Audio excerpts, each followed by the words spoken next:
អោភូមិក្បាលស្ពានច្រៀងរឿងខ្ញុំពិតក្នុងឆាងជីវិតខ្ញុំសែនអាឡ័យទឹកភ្នែកខ្ញុំហូរទាំងយប់ទាំងថ្ងៃនឹកបន្ទាយមានជ័យទឹកដីធ្លាប់នៅពួកយើងទាំងពីរធ្លាប់នៅជួបជុំបងហើយនឹងមុំជាមួយកូនស្រី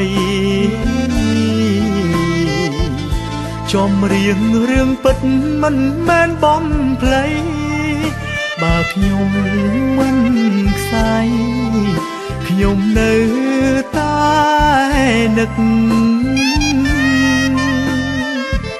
ផ្ទះកុំសតអើយខ្ញុំនឹកអ្នកណាពេលនេះអ្នកខ្លាំងមកចាំថ្មីទៅហើយ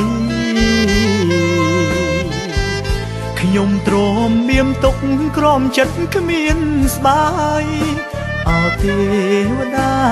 អើយយល់ទុកខ្ញុំផងអូនអើយកុំយំទោះបីយើងក្រចាប់ដៃតស៊ូសាងជីវិតថ្មីឈប់យំទៅអូនយើងគង់ជោគជ័យយើងរួមជាថ្មីលើដីភ្នំពេញ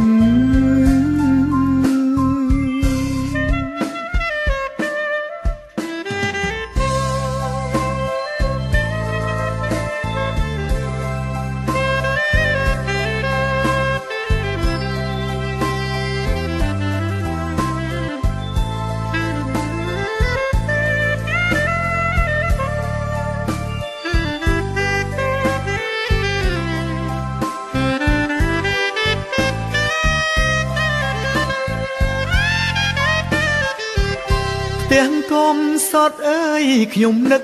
អ្នកណាពេលនេះអ្នកខ្លាំងមកចាំថ្មីទៅហើយខ្ញុំទ្រាំមានទុកក្រំចិត្តគ្មានស្បាយអោទេវតាអើយយល់ទុកខ្ញុំផងអូនអើយកុំយំទោះបីយើងក្រចាប់ដៃតស៊ូសាងជីវិតថ្មីឈប់យំទៅអូនយើងគង់ជោគជ័យយើងរួមជាថ្មីលើដីភ្នំពេញ